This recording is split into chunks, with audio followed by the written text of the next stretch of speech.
You don't want to get me riled. You don't really want to get me riled, man. No.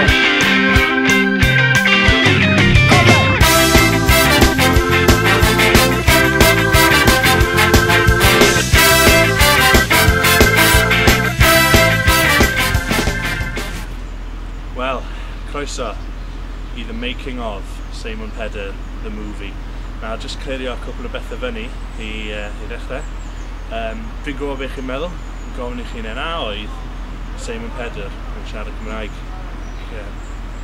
Yr ateb yw, ie, mi oedd just gair eglurhad efallai. Dwi'n gwybod os mae rei ohonoch chi di bod I Lambed, ond mae Lambed actually yn fyr am Pedr Pont Steffan, clues in the name, Pedr. Di cael ei enwi ar ôl Pedr, wrth gwrs. Dwi'n gwybod pwy oedd Steffan, ond yn sicr oedd Pedr wedi ymweld ar ran yna o Gymru.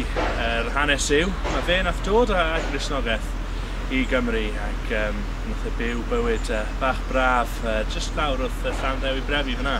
A'i oer oedd Dewi Sant. Mae hwnna'n wir. Mae'n hollol wir. So dyma fe arawn. Bod yn wythnos galed I ti, cwpl o wythnosau, lot o waith, in demand wrth gwrs.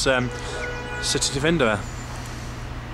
Wel, mae di mynd yn iawn. Oedd ryw gyfnod anodd.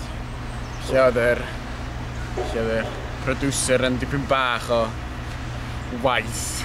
Os o'n I roed o fel bach o waith. Ond chwarae teg, nath o brynu brecwast a cinio. So, chwarae teg. Chwarae teg. Chwarae teg iddo, ie.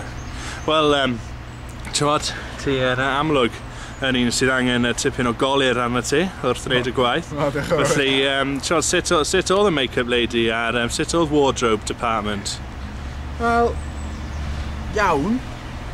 Ond oedd I cael fi I wbeth sy'n rhyw fath o mynd â fi gilydd. Ond, dwi'n siŵr am y make-up. Mae'n y lai non-existent. Just I roed o'n... Ond, nath I roi sbectol really nice I fi. Nath I roi rei oedd yn mynd yn dywyll efo'r hael. Oedd weithiau'n anodd, gan bod Seimon Pedr ddim really ffitio mewn i'r cyfnod efo reactor light. Ie, dwi'n deall y broblem. Ond na, chwarae teg ar y cyfan oedd pethau dda iawn. A dyma ni Derek Rhys. John Derek Rhys I rei. Yn brysur iawn wrth I waith yn ffilmio. Mae'r rawn rwla i'r dde fanna, ond... Ie, os chi'n gweld... Derek, wyt ti'n cael hwyl yn I? O, ydw, mae'n mynd yn dda iawn, chwarae teg ar hyn o bryd. Dwi'n bod yn ffilmio ers cwpl o ddyddiau nawr, ac ie, dwi'n meddwl bod yn mynd yn iawn. Tipyn o waith, editio I wneud, ond gen I weld sut mae'n mynd.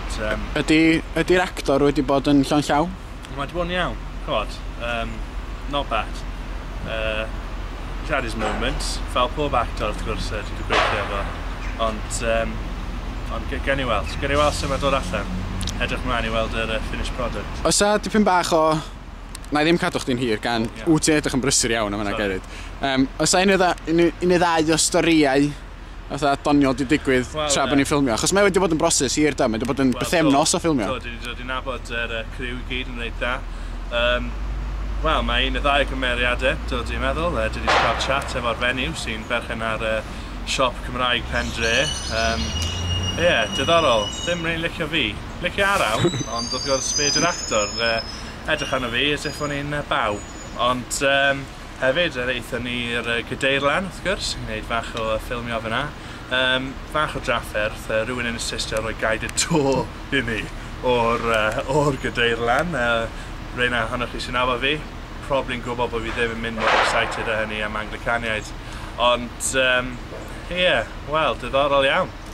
Diddorol iawn, fe gallai fi roi hanes pob teilsen sydd ar llawr y Gadeirlan I chi yma, ym Mangor. So, ie, mae wedi bod yn broses hir iawn ar y degau, ond dwi'n meddwl bod ni wedi creu gwaith reit da, so na fel chi wedyn.